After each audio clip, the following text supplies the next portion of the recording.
jo akimanyi bulungi amanye ebigendererwa bya muhozi yakutta obothi yamuyimirizaawo ng'obothi be bamu ku baasindika n'okupika n'okulaba ng'etteeka lyatogikwatako constitution likyuka.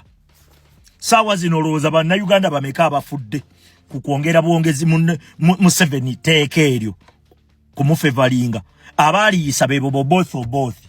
Kakati saawa zino gw'oyimiridde oyagala gezaako tugamba nti wabadde otegeeza kirala. Njagala owulirize ebigambo bino Honorable Nambooze. Bannayuganda bonnyonnyoleramu ebigambo ebimu.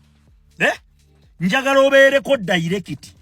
Ojja obannyonnyole ng'obannyonnyola kutegeera so si ebyo byakudisiivinga nsi. Otugambe tukwata nnyo mu vidiyo zo ne tuzikwatamu kapaati akatono. Nze nina vidiyo zo ze nali nkuttemuko nyingi. Era otugamba nti ogwoba otegeeza kirala ffe ne tulimba ensi. Si bwe kiri. Wavaayo n'otugamba nti gwe ne mu paalamenti eya Uganda ofuna ssente ntono. Era mufuna ssente ntono mwetaagana kwongera musaala. Mu ggwanga eririmu abakalamojja nga bamanyi olikoodinga nti bannanga omwaka guno abakalamojja 1,300 bafudde enjala nga tebalina kyakulya. Mweri eggwanga mwofunira miliyoni 4. Oluyingira paalamenti ne bakuwa miliyoni 3 za mmotoka. Owulira bw'olwalamu ne weka bakasujja eddwaliro lyonna mu nsi ku nsi kuno gy'oyagala gy'olaga era ku ssente eyaffe ey'omuwi w'omusolo n'oyimirira n'otugamba nti ate ne ze mufuna ntono. Mu butuufu oyagala ffe tukuddemu tutya? Okumanya muli babi temulina njawulo na Museveni. Bwe bakugwamu sirika ofunamu kafansonyi n'ogawo waayi leero banguddemu. Nange ndi mu kweyiya olw'embeera. We can understand. Nayo muvaayo. Kakati saawa zino oli mu kukwata baana bagezaako okunnyonnyola kye wakoze. Okunnyonnyola ensi nti kino kikyamu. Ovuddeyo saawa zino obasiiga nti bayamba Museveni okukuba ab'opposition abaliwa. Kiki Museveni kyakola ab'opposition kye baali bayimiridde ne balemesa? Kitubuulire nti atubaddengayo nga tulemesa Museveni bino. Byonna bibaddenga bikyama bukyami. Kati ku luno bannayuganda omukisa gwe bayina nti saawa zino bamanye ebigenda mu maaso. Olowooza lwaki bamanye ebigenda mu maaso? Era ebintu ebyo byanafuya Museveni newankubadde gwe atamanyi bya bufuzi osobola okusigala ng'olowooza nti ate kati w'amaanyi nnyo. Kumbe munafu. Lwaki? Takyasobola limba bantu. Abantu bakimanyi bamanya ani mulabe waabwe. Osegedde. Naye lwakujja kwaffe mwe mwagala gezaako kutulaga nti olw'okuba bampuuga twabakuba bassemujuŋŋanda balukwago nti opposition twaginafuya. Uganda teyalimu opposition. Yensonga lwaki Kyagulanyi bwe yajja mwe mwamukatirirawo.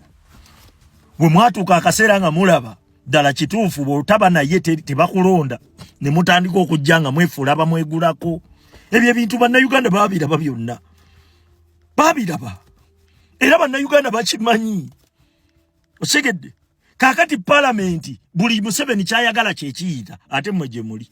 Kati munnayuganda oba okyamulimba kinti mulwana mutya?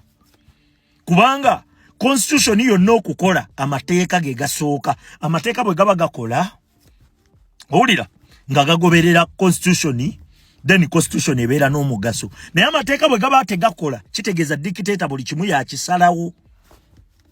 Bali abasajja bagobye MP waabwe munne wa sipiika waabwe gwe baleeta era ne baleeta owaabwe omulala.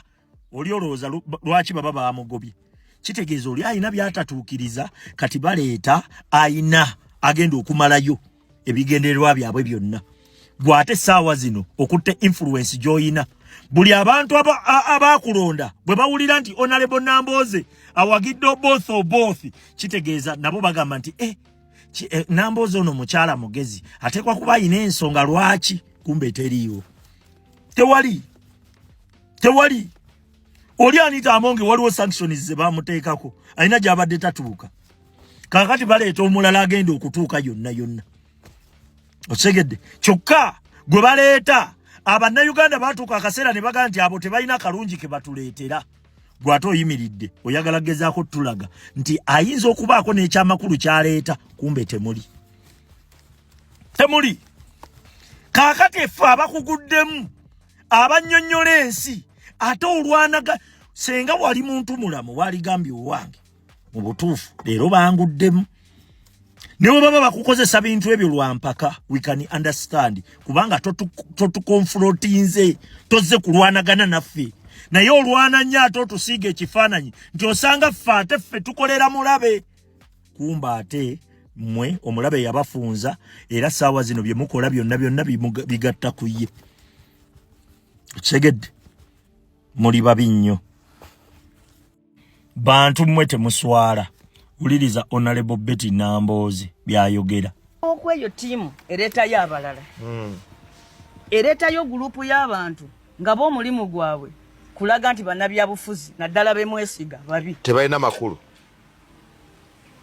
nti bannabyabufuzi bemwesiga babi era gamba nti ono era afaanana nabali era eyo sizoni dikiteeta agyeyagaliramu nnyo nga bannansi abaali mwaŋŋanze basazeewo buli omu abeere private nga buli muntu omulimu gwe gwakujja kati ye dictator kyakola asponsoringayo group egumya bano nti kyemukola kyekituufu wamma ebyobufuzi bifu bonna Nambooze bebamu abo tolaba wano parliament yemujjanjaba bebamu era waliwo n'ekintu kye bakola nze kyambaddeko oyogera ebigambo ne babisalamu yes ne baleeta ebikumisi representinga bayongera okugumya bali nti ne Nambooze naye anti omulaba bagiyita 5 minutes before 5 minutes after 5 seconds before 5 seconds after strategy omuntu akusanga oyogera nga bwe mbadde njogera bwenti kaakati Honorable Betty Nambooze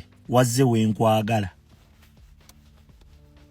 otugambye nti ffe tuyamba dikiteeta okukuba opposition eriwo dikiteeta n'atuuka nga ali ku kaweweevu ebyo bibadde bigambo byo era n'otulaga nti tukwata mu vidiyo zo ne tusalako kapaati ne tujja ne tukola musimanyi kye bayita 50-50 biki mulina obugambo bw'oluzungu bwe mukozesa okudisiivinga abalala mukozesa ebigambo bingi nnyo okunnyonnyola akantu akatono bwe kati olw'okuba bannayuganda abasinga si bayivu oba okimanyi nti tebajja kutegeera naye ate okumanya muli babi nti n'akuguddemu n'avaayo n'agaa naye wano Honorable Nambooze otulimba omunyiigira nnyo